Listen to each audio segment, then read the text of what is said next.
Hey everybody, welcome to the basement.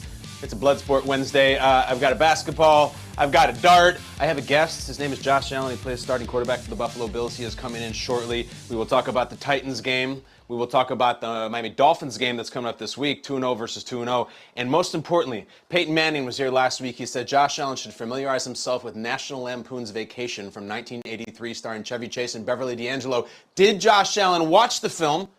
And what are his thoughts? It's the 2022 Josh Allen Film Festival. It continues, and we will assign him a new one for Dolphins Week, which is a short week, so we appreciate him coming in. All kinds of stuff to get into today. Dan Campbell sound, still 49ers wash out, but again, we're going to start with that American Football Conference. So many things going on. Let's see if I can stay hot from the free throw line. Go to the Sky Cam, if you please. Go to the Sky Cam. Here we go. Bump, bump, bump. Brandt for the free throw. The team needs it. I missed it. It was an awful brick. We will rebuild. I think that gets me back below 50%. I was almost sort of razzed by the crowd in that one, but I'll make up for it. I can take that. Let's get into what I love, what I hate, and what is hilarious. Come on, everybody.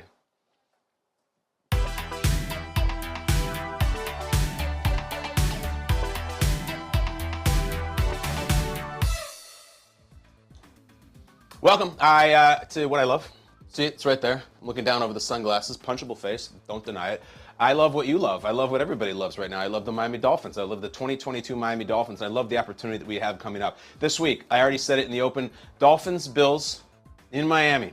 All right? This is 2-0 versus 2-0. And I love this because I'm trying to think in my lifetime. I was born in 1979. Have the Miami Dolphins ever, in those 43 years, been the biggest story in the NFL? Number 1 out of 32, or even back to 30 when there were 30 teams. Ever? And for football reasons, or any reasons, I think if they win this game against Buffalo, if they do, they will be the number 1 story in the league. It's McDaniel, it's Tua, it's oh my God, the Dolphins are cool. It is that kind of possibility. It is that opportunity for the Miami Dolphins. And what do I tell you guys all the time? I like fresh, I like new, I like variety. In my lifetime, the biggest the Dolphins have ever been, Dan Marino's second year, he threw for 5,000 yards, which is a hilarious stat for the early 80s. They went to the Super Bowl. They lost. That was probably the biggest story, I guess, in the league, but they still lost. 1985, they beat the 85 Bears. That was a huge thing for 1 week, but they didn't get to play them again in the Super Bowl. They never got back, and then since then, it's just this team. The end of the Marino era, it was always this washout. He was a sensation, but they never really amounted to much. And then since then, they have been just one of the lower tier franchises. It's just that it is what it is, guys. And you know why the McDaniel thing is so huge? Because over the last 15 years, while you, me, have been consuming football, and football has been an all-time popular level ever, they've had 8 coaches. 8 coaches in 15 years. Don Shula was there for 25 years. 8 coaches in 15 years, leading up to Mike McDaniel, who can change it and try to break the cycle. Come with me right now. Let's go all the way back. Starting last year, who do we have? We had Brian Flores, who became yet another guy who fizzles out after coming from Belichick. The thing went down in flames, and there was the tanking and all sorts of accusations. Before that, Adam Gase, 2-time loser in the NFL now. I like Adam Gase as a person, and he did get them to the playoffs. Done.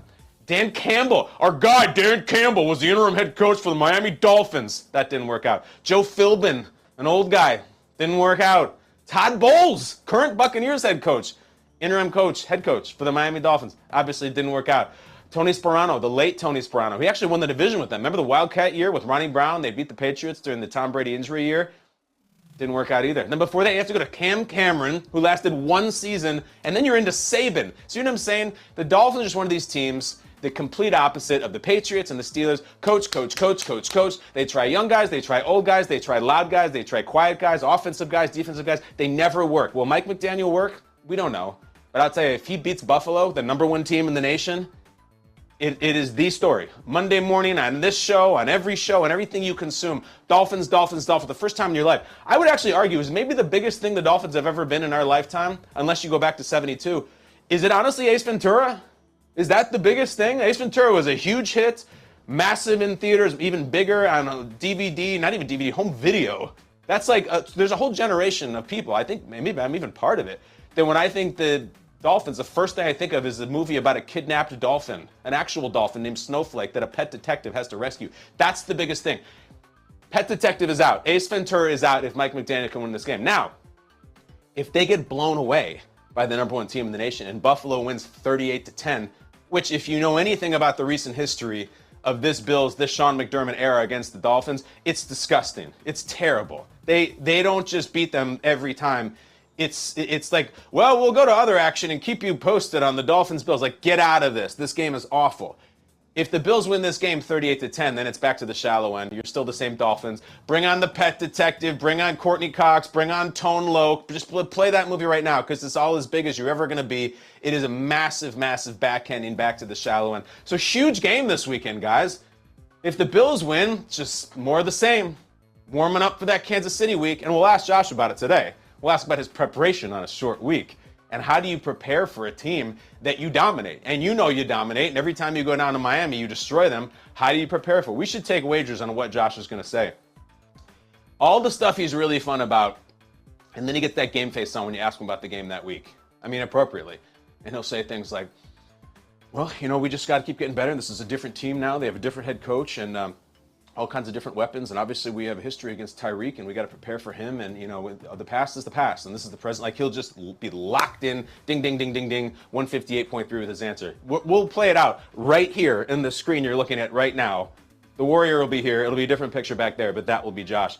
I'm excited for this game already. God, this is the NFL season. Just once we hit it, bang, game. It's incredible. We got Browns Steelers tomorrow night. It goes on in this beautiful heroin-induced hamster wheel that we just run on until February. That could be what I love in and of itself. But let's get to what I hate. We're going to go to the NFC. What I hate, please, giving me in a Cobra Kai outfit. Go ahead.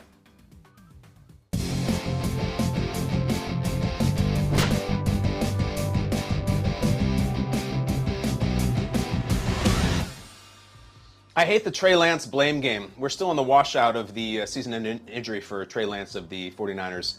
I've seen this before. When someone gets hurt, a big quarterback injury, we, the fans, want someone to blame. We want to go to somebody's Wikipedia and deface it. We want to harass someone on social media. We want someone to blame. It could be the lineman who missed his block. It could be the guy in practice who hit the quarterback by accident and hurt his knee. We just want someone, right or wrong, we want the pound of flesh. And sometimes it comes from the head coach. There is a thing going on right now as we prepare for Jimmy Garoppolo to take over for the Niners, who, let's be honest, are probably going to be really good this year. In no small part because they now have the best quarterback playing for them on their team. But when people go after the Niners, they want blood. And they want it from Kyle Shanahan. And he was asked pretty pointedly, which a question I respect and an angle I respect from the Bay Area media. He was asked, Coach, maybe the play calling and maybe you running around Trey Lance actually led to this injury. Listen to how terse, how razor sharp this response is from Kyle Shanahan. Go ahead. Didn't I just answer that? It's just after a severe injury and seeing something similar happen in Arizona, it's, I guess, just how do you balance the risk versus the reward? Just because, you guys watch other teams in this league, and Buffalo does it all the time with their quarterbacks. Pretty normal play. It's part of football, and it's unfortunate that he hurt his ankle on it. But it's very normal ran play. You guys should watch some other people. All right, so let's recap there. We had a didn't I just answer that? Do you guys watch other football games? And then again, he wasn't satisfied with one of those. He had to chase it with, you guys should watch other people. This is not a made-up thing. This is not a straw man thing where people are angry about Trey Lance and they're just imaginary. No one's saying it. Let me just listen to you right now. Marcus Thompson of The Athletic. Shanahan said the quarterback runs up the middle he called for Lance had the same type of play Josh Allen runs all the time. But Allen has an inch and about 20 pounds on Lance. Lance is essentially being forced to be a player he's probably not, a run-first quarterback. Again, I respect the take. I don't totally agree with it. Trey Lance is a 6'4", 225-pound guy who runs a 4.5 40. That is an imposing height-weight-speed ratio. We'll get to more of that.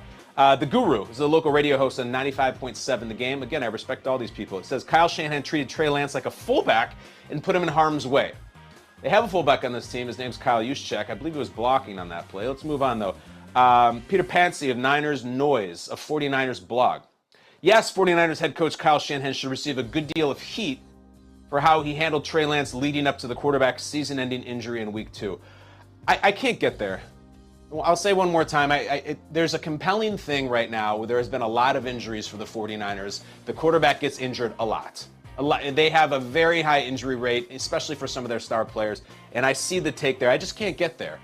In this day and age, it's much different. It's much different than 15 years ago. It's much different than 5 years ago. If you have a quarterback who can run, they run. And it works. They have Trey Lance on the team because he can run. Because he runs a 4.5 40 and he is a big dude. If they wanted a guy who was going to play a little safer and not run around, you just keep Garoppolo. But there's a lot of guys around here who people run now, guys. Point to the strictly pocket quarterback who's risk adverse and doesn't ever take any hits in the league right now, who's successful and wins. Brady? Maybe Rodgers is getting there, but everybody's running. It's not just Lamar Jackson. It's not just Kyler Murray. It's not just Josh Allen. Trevor Lawrence runs. Joe Burrow runs. Justin Herbert. People run. They all run. Especially when you draft them to run, especially when you draft them at that size. What are they going to do? Trey Lance just stand back there and pass? I just can't get there. And people are even going so far as to bring up Shanahan and his dad and the Robert Griffin III thing, and as if this is sort of some family trait, that there's something in the Shanahan genetics that make them want to hurt quarterbacks, like they have a fetish for it. They get off on it. They're one of these S&M maniacs who's like, yeah, hurt my quarterback. It's hot. I love it. RG3 was injured in a playoff game at the end of it. I remember when he was trying to pick up a bad snap and slipped on the worst turf that a playoff game's ever been played on. And yeah, I think Mike Shanahan was a little fast and loose with RG3, but RG3 was a track star. You run him. It's just, I can't imagine a scenario in which Kyle Shanahan would say, yeah, that's our bad. You know, we should have protected Trey. No, you run him around, and the injury gods are cruel, and they demand sacrifice. And I just cannot get there. I know everybody wants someone to blame, but I hate the idea that what was Kyle Shanahan thinking? It feels very hindsight 2020. And look, they get injured on that team. They have a really physical style of play. Fullbacks, tight ends, running game, handing off to wide receivers. There's injuries, but there's winning. They get to the playoffs. They win playoff games. So if he's getting everybody hurt and it's just the body's hitting the floor every single year, he'd be gone if he wasn't winning. But this is what he does. And guess what's going to happen now that Trey Lance is out? They're going to keep on winning. It sucks that Trey Lance got hurt. It's unfortunate. But A, I think the Niners of 2022 are better for it. And B, I think we're reaching if we're just saying Kyle Shanahan is some sort of assassin of quarterbacks' knees, backs, arms, legs. He's a really good coach who wins every single year, knows what he's doing. I don't blame him for this. Let's cleanse the palate a little bit. You know what we should get to? We should get to something that we call What's Hilarious. Come on.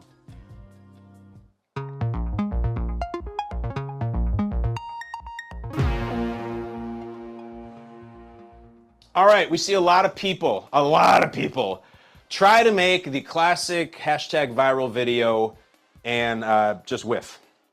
They put money into it. They put thought into it. They've got writers, resources. This is the most brilliant idea. They're going to love it, and they're going to love it on Twitter, and then the really cool people are going to love it on Reddit. It just falls on their face.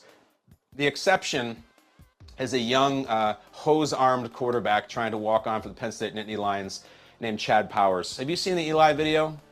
The Eli video from this week, my colleague, really my de facto, one of my employers, objectivity be damned, I'll just put it on the table, made a video in which he went deep in disguise as a Penn State walk-on. The only person who knew about it was James Franklin, the head coach of Penn State. And he goes out there with the rest of the walk-ons, and they're in the facility, and he goes and exercises and works out. And I think it is what everyone is chasing. It's so well done and so believable. And it's one of those things where when you swipe and you swipe and you swipe and then you stop and you click on it and then you click the little thing with the X over the volume so you can hear it, you don't keep swiping. You actually sit there like an internet lemming and you just watch the whole thing.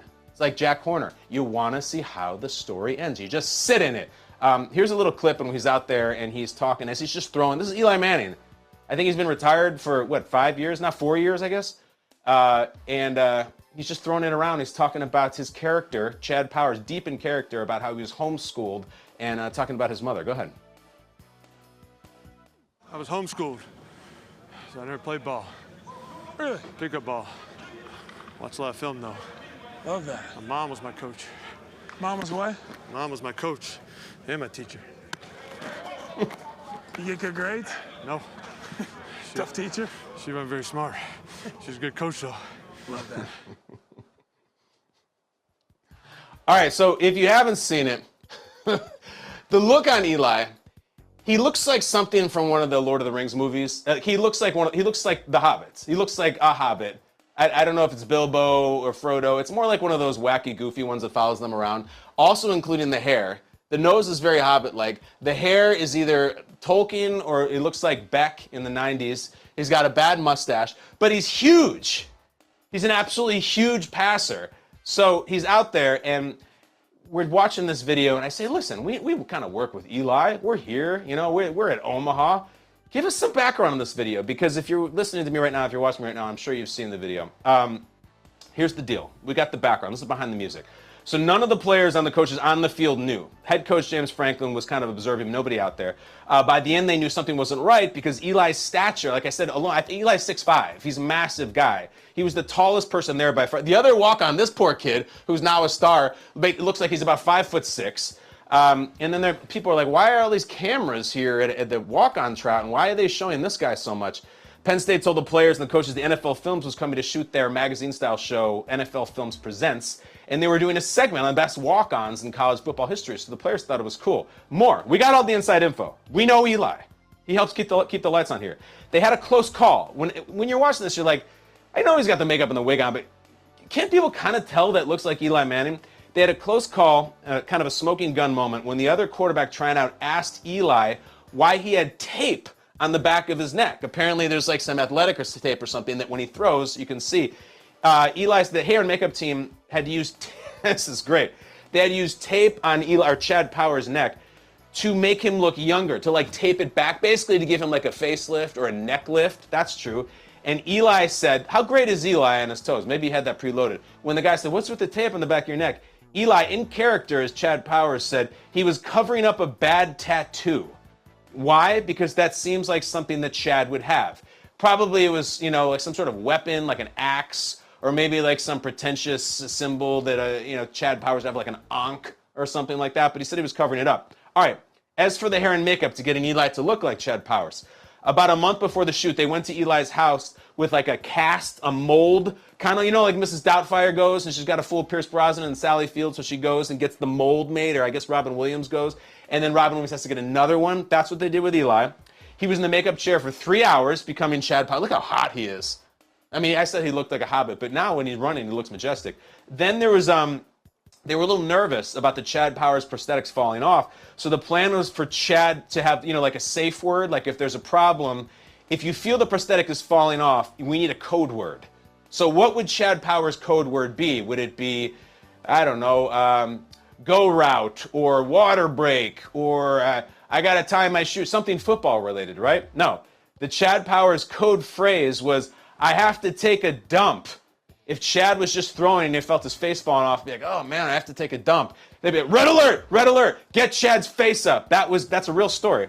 And the crew knew something was off if he would say that, and they would meet him in the lobby, and they would fix his face and all that. I have additional info on Chad Powers. From no less than Eli Manning himself. I'm kind of a big deal. I'm really cool. I text Eli this. I said, Eli, you got so deep into character. The hair and makeup was just part of it. It was mostly your portrayal as Chad Powers. I said, who was your muse? Like, who was your inspiration from this? He gave two names, two fine fictional Americans. He said, Uncle Kenny Powers and Uncle Rico. This is a combination of Rico and Powers, and I do not think it's a coincidence that Chad Powers' last name is Kenny Powers. I think there might even be a backstory there, or a spinoff, or a sequel, or a prequel where we find out that Chad is related to Kenny. It's all excellent. It's all well thought out, well acted, and as we've said for the last couple of years, we thought Peyton was the funny one. Peyton, United Way, SNL, brilliant commercials, and then Eli's just come surging. It's an amazing thing that he's done. It's just old Eli, the younger brother, good quarterback, great, 2 Super Bowls, kind of the guy who just goes with the flow. No, he's awesome. And Chad Powers, this is his Daniel Day-Lewis, like Daniel Plainview, or maybe the My Left Foot. Like, this is his signature performance so far. Peyton has United Way. Eli has that maniac and a mustache, talking about I got to take a dump because his face is falling off. I love this. It's what's hilarious. It's what everyone wants to do. Maybe we'll get Eli in here someday to talk about it. But until then, Kenny Powers, Uncle Rico, brilliant, brilliant portrayal. Eli, we love you, and we cannot wait for Chad Powers too. In the meantime, We have our own answer to Chad Powers. I don't know if you know him. He's the quarterback of the Buffalo Bills. He's got a hose arm, too, as well. His name is Josh Allen, and let's get into it right now.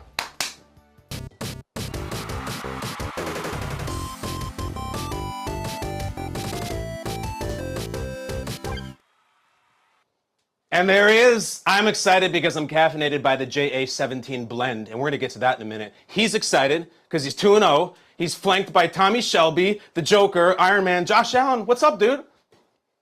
Just hanging out. Great to be back on. I'm fired up to see you.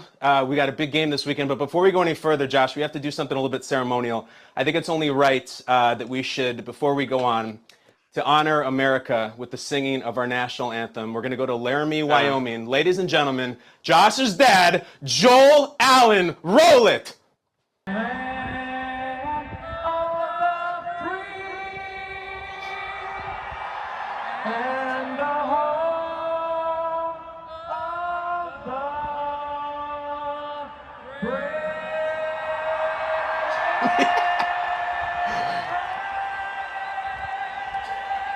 USA! USA! Josh, tell us about this. You're smiling. What did we just watch and listen to? I mean, my dad got the boys pumped up. We were 16.5-point dogs against Air Force. Some friendly rivalries between me and my receivers coach, Chad Hall. So he texted me. He was like, bet you 100 push-ups. And I said, my dad's singing the national anthem tonight. He's going to get the boys pumped. You're on. So they ended up winning the game. I'm proud of him. I'm proud of the Cowboys, but I'm proud of my dad for going out there and doing that. He sang national anthems as a kid, in baseball games and our football games growing up. So for him to do that in a bigger stage, it was pretty cool to see. And he hit the closing note, with the 3 notes in it. He brought the house down. Josh, I've told you this. I got to meet your dad randomly in an airport once. Love the guy. Great handshake. I love that he brought the house down and inspired the team. People want to know, though. Let's talk about the Allen family genetics. Are you a singer? Absolutely not. There's no artistic musical bone in my body. It's weird. My uncle, both my uncles, one played the guitar, one played the drums. Yeah. So they've got all the music talent in the world. I took guitar lessons for 4 months at 13, 14 years old. And I was like, Mom, I can't do this. I retain nothing. My fingers don't work that way. But after watching Whiplash, I might have to think about it.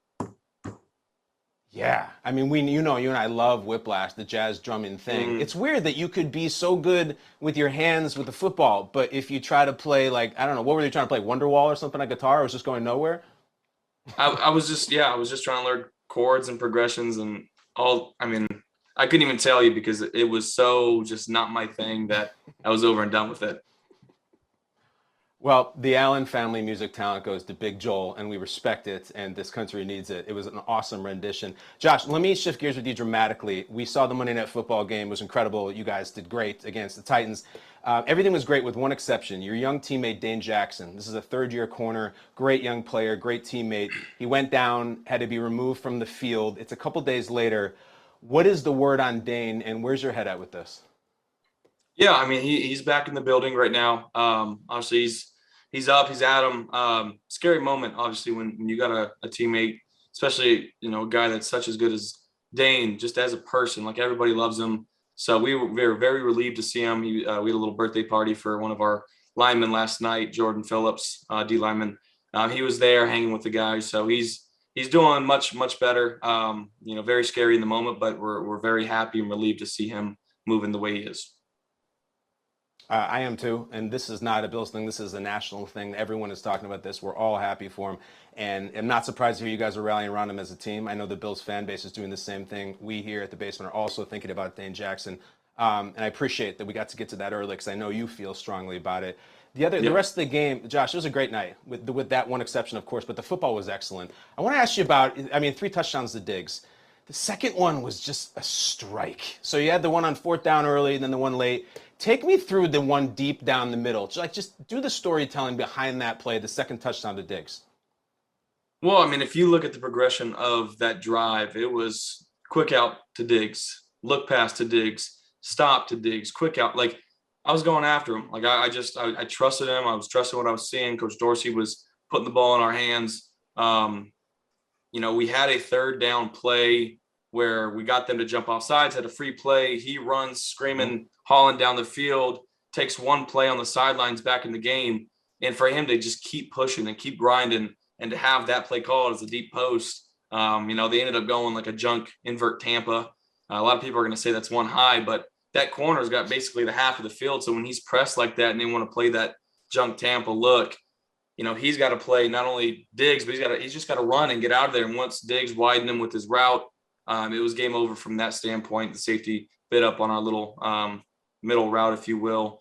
And, he tracked the ball down, made an unbelievable catch, and did the weirdest celebration I've ever seen in my life. I just kind of stood there. I was like, what the heck are you doing, dude? Like, I don't know what this is, what dance this is, where you saw this. Get up and celebrate with me. Let's get back on the sideline.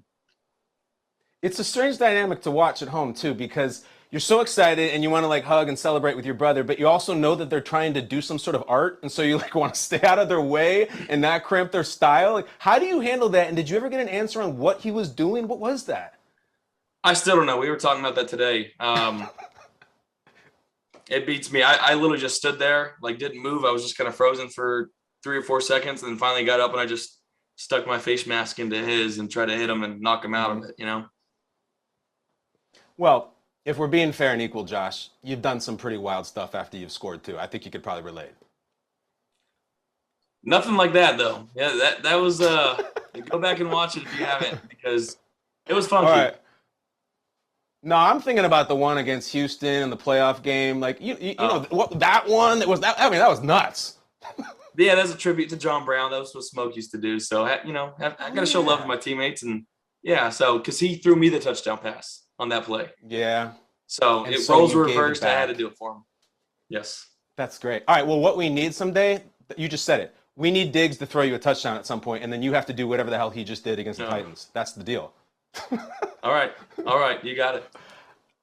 We have it on tape now. Something else fascinating from this game, and this is going to be something to look at moving forward. So what if the event that coach says we're kicking or we're punting, like, can you say, like, no, like, we're going for it. I got this. How does that work? In the heat of the moment, probably not. If there's a timeout situation where it's like, all right, let's talk about it. It's like, hey, like, we've got the perfect play for this situation.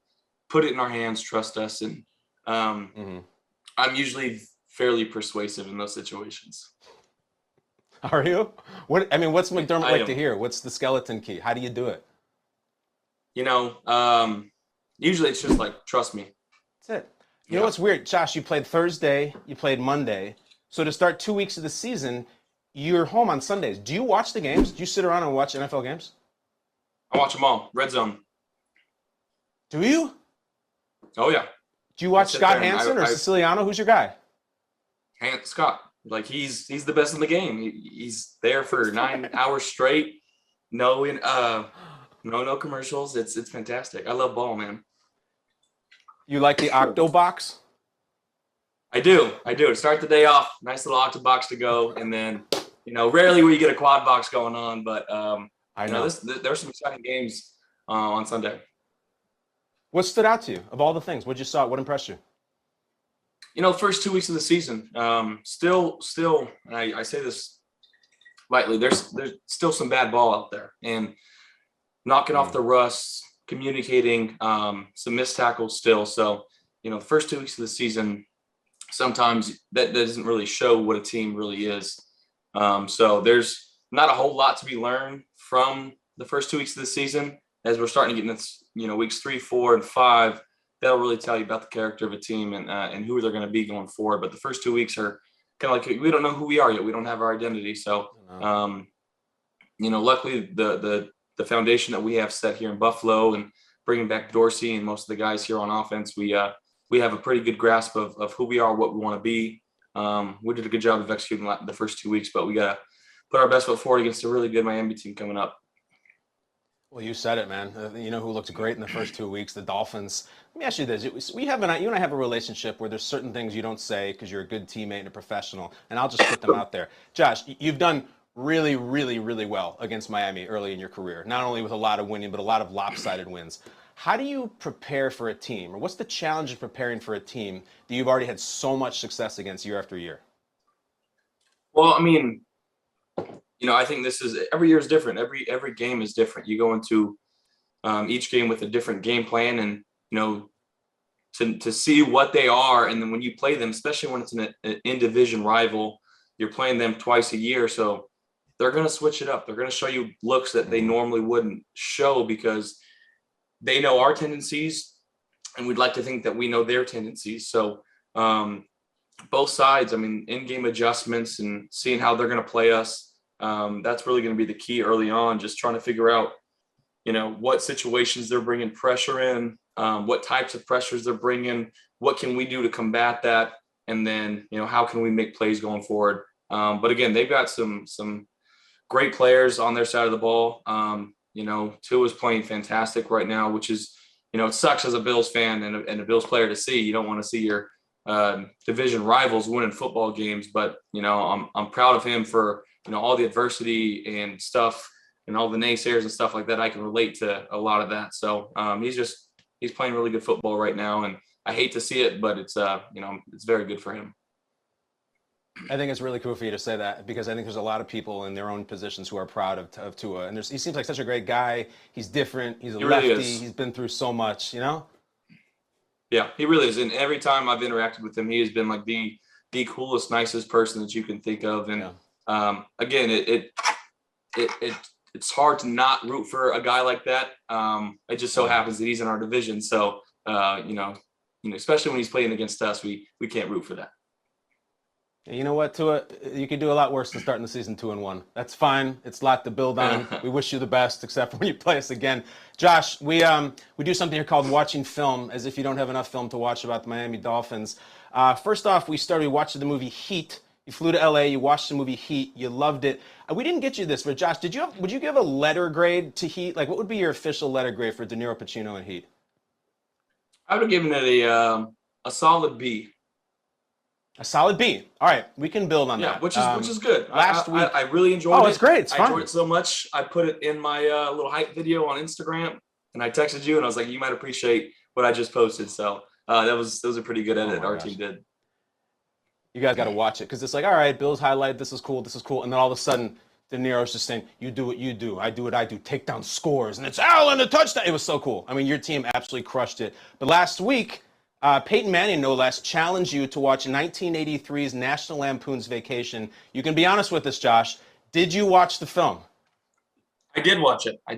Yeah, and I loved it. I think Chevy Chase was, he's hilarious. I've seen Christmas Vacation before. I've never seen the regular Vacation. So I have seen, I know I'm very familiar with that type of comedy, and that's right up my alley. It's the very dry humor. Yeah. Similar to like an Airplane or something like that. So I really enjoyed it. So I appreciate Peyton for putting me on that one, because I probably wouldn't have watched it unless you told me to.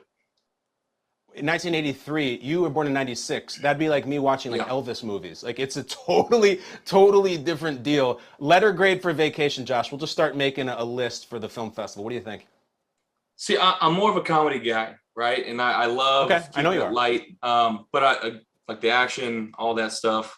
For the genre, and I rate them by genre. If I rated this an A, it's not that I think it's better than Heat. I'm just saying in this genre, I'm giving it an A-. Of course, A-. Absolutely beautiful. This is crazy. It's in the swimming pool. Christy Brinkley. It's crazy. Fantastic. It just starts going. The park's closed. The moose should have told you up front. Yeah. It's the best. So listen, this week you got another road trip. Just and the tales of you saying comedy. Let's give you a movie about a guy who has to go to prison for murder. You got to watch Shawshank. The Shawshank Redemption, 1994. We talked about it. You haven't seen it. It's going to go a lot of places, and there is a football tie. Morgan Freeman does reference 5 football fields. So watch it. You will love it. We will talk about it next week. Does that sound good? It sounds like a plan. It's something I got to watch. I know I've had to watch it for a long time. Big Morgan Freeman fan. So, maybe I'll get one of these up. If I love it, and I'm going to start adding to this collection up here. These are some of my favorite movies / shows. I've got a few more that I got to put up, but, this whole wall will be eventually filled with movies that I love. Wait till you see the irony of what you just said about a poster on the wall. That's all I'm going to say. Josh, we got to get you out of here because it's a short week, but how great is this? This is the JA17 blend. I've been drinking it. It's got a little bean with laces on it like a football. Yep. Can you please tell us about what this is, Josh? Because the entire Brandt family is drinking it on the daily.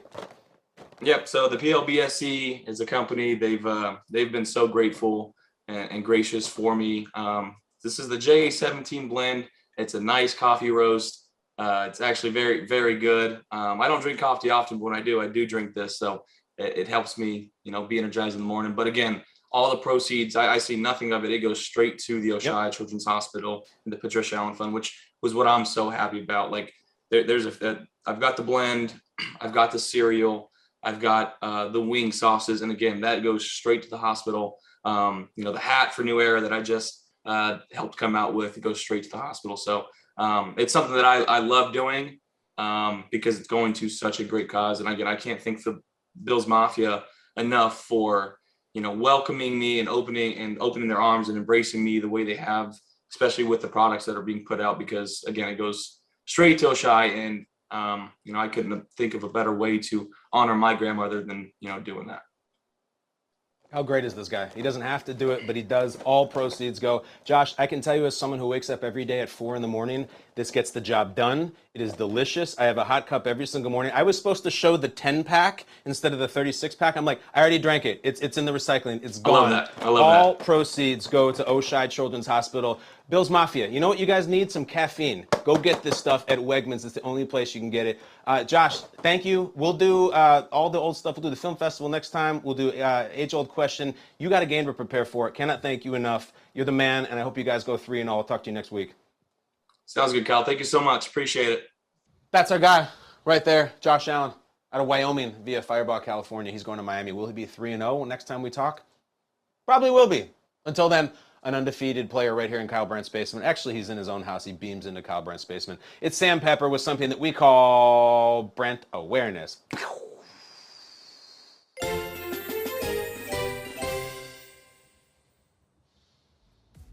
What's up, Pepper? How you feeling? What do you got? What's going on? Not much. I got some headlines for you if you All right. feel like hearing them. All right, first up, it's official. Mike Evans' one-game suspension was upheld by the league. The Bucs will be without him against the Packers. Also, the NFL sent a warning letter to Bruce Arians. Apparently, Arians was on the white stripe of the field reserved for the players, coaches, and officials during that altercation. Well, Bruce is no longer the head coach of the Bucs, as we know, so he's not really supposed to be there. He's in the role of senior football consultant now. So what do you make of all the news out of Tampa? A lot of news out of Tampa. First things first with the Bruce Arians thing. It is very strange. I don't know if you guys tracked this. Week 1 for the Tampa, they're playing at Dallas. Bruce Arians, they show him on the broadcast. He's way up in the booth. He's got a Hawaiian shirt on. He's kind of just watching. He probably has a drink, whatever, doing his thing. Next week, he is down on the sideline wearing Buccaneers red, chirping like Bruce Arians does at refs, at players, doing everything. This is not right. Like, we got to pick. Are you Uncle Bruce up there in the Hawaiian shirt, which is great? Are you down there on the field still being the head coach? Probably not great. It feels very strange. Like, from the get-go, I still think Brady brokered this whole thing. I think Brady was done with Bruce Arians, and they're like, well, we love Bruce. We want to keep him here. I think we're going to have Todd Bowles the head coach, and no one will ever admit that because you get struck by lightning if you say anything bad about Brady. That's a different issue. But it's like mom and dad got divorced, but dad is still living there, like standing next to mom while she's making dinner, talking to the kids. It's so awkward. And I think it exacerbated what happened in the game. Bruce Arians is a chirper, always has been. Talks bleep. I'm talking way back to his playing career, Virginia Tech, all his coaching career. He talks. He's got something to say, which is fine, but it exacerbates tension amongst the team, especially that rivalry, which he's been part of as a coach before. If you watch the tape back, he's yelling at referees. He's yelling at players. Marcus Lattimore's turning around and talking to him.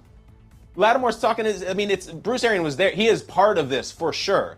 So if he's still the coach, then why did you kick him out of here? It looks very strange. Very, very strange. I think he should be back in the booth, not only because he chirps and because he played a role in that thing, but like, dude, you're not the coach. It's very awkward. I don't like that at all, and I like that the league reached out to it. They obviously feel the same as me. I've said from the earlier in this week, I think Mike Evans, I can't come up with a good excuse why he shouldn't be suspended. I know Brady spoke up for him on his behalf, and I appreciate that because, it was this heroic thing where he said, I had to come and rescue Brady. First of all, Brady was not like in this old-timey movie tied with rope to the train tracks and he needed saving by the guy in the top hat and the mustache who was tying him up. He was sitting there having an exchange and talking bleep like he's done 1,000 times in his career.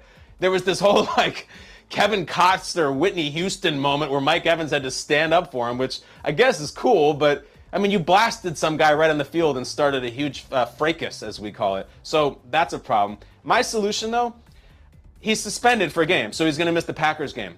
Here's my take. He should be suspended for a game, but I think that Mike Evans should be suspended for the next Saints game.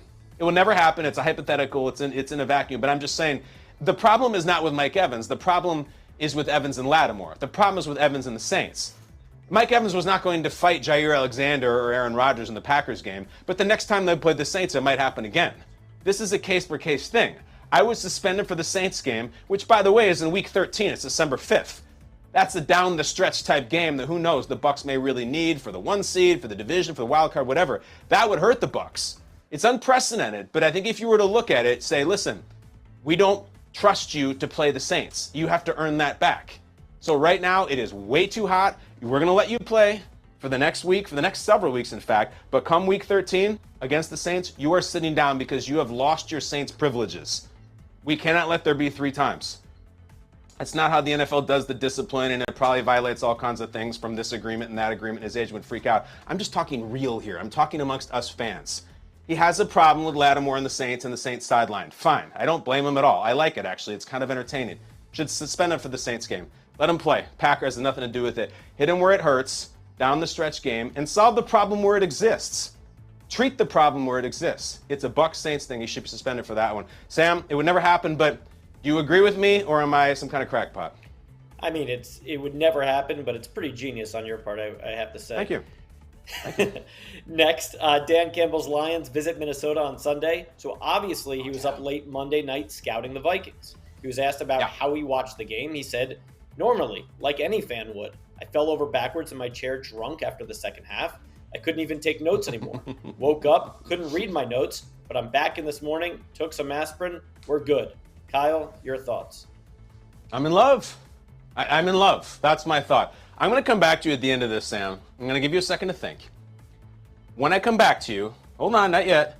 I want you to think about what Dan Campbell was drinking that made him pass out in his chair. I'll come back to you in a second. In the meantime, you try to be objective, and you try to celebrate all the different coaches, and you try to say, the Dan Campbell thing, maybe it's getting a little old. It's not. He showed up and like, hey, Dan, what'd you think of the Vikings game? Well, I mean, I'm like everybody else. I was sitting in my chair just drinking, and I passed out. That's awesome. He said that out loud at a press conference. Normally, that'd be something you would hide. You know, it looks a little uncouth or maybe unprofessional. He doesn't do that. He's real. He's doing up downs and hard knocks and said he hurt his wrist tripping over his dog, which maybe he tripped over his dog and maybe he had a few of those Boilermakers. That's what I think it is, by the way. Boilermakers, like a shot beer combination. And I don't know. There's some sort of Metallica lyric that goes with this. All I'm saying is like, damn it, we need Dan Campbell to win. This sucks for me this week because I need Kirk Cousins to win and I need Dan Campbell to win. They're playing against each other. But this just goes in the chapter. Mike McDaniel's supposed to be the most interesting coach of the year. And believe me, he's interesting. Dan Campbell's still my favorite, though. Sam Pepper, your time is up. What is Dan Campbell drinking on a Monday night before he passes out watching Vikings-Eagles? What do you got? I think he was just drinking gasoline. Just sitting there drinking a gasoline. Yeah, give me fuel, give me fire, give me that what I desire. That's absolutely perfect. Drinking gasoline, and I think he's drinking it out of the tin in that like kind of elephant-looking like spout thing, just right in there, room temperature. Are you feeling me? Yep, just like that. Just guzzling. That's great. There is a guy in Over the Top who, before they wrestle Sylvester Stallone, arm wrestle, drinks gasoline just to get himself fired up. That's a great answer. I went with Boilermaker. You beat me on that one, Sam. Do you have another headline? Let's just keep it going. I have one more for you. There's long been rumors of a fourth installment in the Austin Powers franchise. Well, yeah. Asked about it recently, Mike Myers said, quote, I'm going to put a big, firm-written maybe on that. When he was asked about this back in May, by the way, he said, I can neither confirm nor deny the existence or non-existence of such a project, should it exist or not exist. Kyle, do you want to see an Austin Powers 4? No, I don't want to see Austin Powers 4. I'm good on that. If it's just the third one was kind of gassing out already, and some of the stuff that Austin Powers did and some of the comedy that was funny at the time, he couldn't really get away with now. But I would like to see more Mike Myers. Like, Mike Myers, I think, if I'm pressed for an answer, is my favorite Saturday Night Live cast member ever. He just hit me at the right time, the right skits. I was big Wayne's World. I was big into Simon and Sprockets and just all that stuff. Scottish Soccer Hooligan Weekly. I liked all of it. He's such an interesting case because you're waiting for, it's massive. Austin Powers, obviously, absolutely massive. Shrek, massive. He is the face of two of the biggest film franchises in the last 30 years. And then now just kind of gone. And you're waiting for that almost Travolta and Pulp Fiction-like comeback. Here's the strange thing about Mike Myers, though. He's only comfortable if he is wearing a wig and doing a voice and almost in disguise.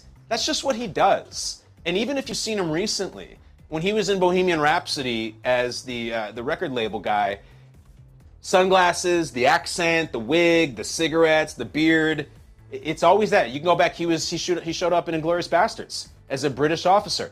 British, this military uniform. He never just shows up in a movie as, I'm Mike Myers, like I'm an ad exec and I'm, trying to meet the girl. Or I'm even like the second lead to a Channing Tatum movie where Mike Myers is his girl's dad. And he just shows up and he's got a sweater on and he makes jokes and he steals scenes. Like, he never does the Ben Stiller thing. He never even does the getting into comedy Robert De Niro thing. He only is comfortable in disguise. So it works for him, and always with the Scottish or British voice, but it's so limiting. We can't ever just have, like, the only time I remember him really doing just a guy was So I Married an Axe Murderer. And he's just this guy who, yeah, he's like a beat poet and stuff and everything, but normal clothes, normal hair, he wants the girl, he ends up getting her. That's not what Mike Myers does. So I don't know if we're ever getting the Mike Myers essence, the Myers essence. He does these weird commercials sometimes. He's done the Dr. Evil thing recently. He did the Wayne and Garth thing recently. And then if we really had time, we'd get into the Dana Carvey-Mike Myers relationship, which is fascinating and not all great. But I don't need Austin Powers. I would love to see Mike Myers write a funny script in which he just plays a guy and just leave it all on the floor. And I know he got destroyed for The Love Guru. Again, beard, voice, costumes, only way he rolls. But I feel like, come on, Mike, get back into that batter's box again. Let's do it. I miss you. My favorite SNL cast member ever, and some of the greatest, biggest movies, comedies of the last 25 years. I don't need another Austin Powers, but I would like to see another Mike Myers. Does that make sense, Sam? Are you with me? I'm with you. I think another Austin Powers would be pretty sad, actually. Yeah, I think maybe the third one was almost reaching on that. We were doing, it was Beyonce, and it's that bastard. It was just all kinds of stuff. Is that brand awareness? Am I aware now of everything? That was a fun one. That was good. There's nothing else to be aware of. That's it. We are completely aware of everything. Nothing else is going on in the world. That's Sam Pepper's job, and that's an intrepid producer. We will see you tomorrow, my friend. Before we say goodbye, this one's going to be complicated. This is when I throw the darts at the dartboard, and you have 20 topics. So, unfortunately, there's an 8-year-old. Come here. Bring me some darts. That's Calvin Brandt. Calvin, what jersey are you wearing? Justin Fields. Can you grab a couple darts, buddy? A couple darts? And I have 20 topics. This is Sky Cam. Just a couple, 2 or 3. And the producers randomly make a list of topics, and then whenever number the dart hits, you've seen the show before, you know how it works. That's what I talk about. Come here, Calvin. Come here, quickly. Quickly. Time is money, bud. Just a couple is all you need. Come over here right now. Stand behind the weights over here and throw one dart until it hits the target. That's all you need to do. Throw a dart, buddy, all right? If it hits the target, you don't need to throw another one. Nope, try again. Here, buddy. It's okay. Don't worry. Throw a little higher. Go on, Calvin. Nope, try again. You can hit it. If you need to go closer, that's fine. Go closer. This one doesn't have a tail on it. All right, Cal. It's only a 42-minute show. Go ahead, buddy. Just chuck it in there wherever you want. All right, just tell it. Just stick it in any number like a fork, like a knife. All right, any number you want. Calvin, it doesn't stick. I got to get involved now, buddy. Just stick it in there like a knife. Quickly. 3, 2, 1. And he chooses. Put it in a number, Cal. All right, we're just going to, oh my gosh. I love this kid. We're just going to go with 20. We're going to go with 20. That is the number of years that were just taken off my life waiting for this. I love you, bud. Give me 20. 20 best concert you've been to. All right, let's figure this out. Best concert, because we also did worst concert I've been to, and I just had to just defile the great American songwriter Bob Dylan. Best concert I've been to, excuse me, Calvin, can you please move? Haven't we done enough? Thank you, bud. Look, I saw Metallica in the mid-90s. Shout out to Dan Campbell when their stage was in the middle of the arena and they played in a round and the band members just walked around from microphone to microphone and just stopped. And He's on the Peloton. yes, Calvin, thank you very much. I went to, I saw, you know what? I'll just rip from the headlines and my own personal headlines. 2 weeks ago, I got to go to the Apollo Theater and I saw Pearl Jam. And you just don't get to see a band that big in a venue that small. It's about 1,500 people. You know, showtime at the Apollo tonight in Harlem. Pearl Jam played there. I was very, very, very lucky to get a ticket for Brooke and myself and sit about 10 feet from my favorite band of all time, who, I don't know, it's unbelievably inspiring. As you're older, as your bands get older and as you get older, if they can still do it, if you can still see them on stage, and man, they still got it, they can still hit the notes and shred the solos. It's very, very inspiring. I'm watching Pearl Jam and a couple of their band members are pushing 60 and they're still banging out. Sure, they play the new stuff, but it's still Why Go, Even Flowed, you name it, Yo, Ledbetter. It's inspiring as hell. So I've gotten to go to some really good concerts, but I think the most motivated I ever was from seeing Eddie Vedder at 50-some years old still screaming out, Spin the Black Circle and do the Evolution and all the songs that I was fist pumping to when I was a freshman in college. So if you get a chance to see your favorite bands ever, even if you got to travel for them, even if it's not the same lineup, even if the set list isn't what you want, go see them. You'll get inspiration for yourself. Thank you to everybody. Thank you to Josh Allen. Thank you to you guys. Thank you to Calvin Brandt, the world's most foremost 8-year-old darts player. And thank you for Justin Fields. Similar accuracy, I think, on Justin Fields and Calvin Brandt right now, but we're working on it. We love you. See you tomorrow in the basement.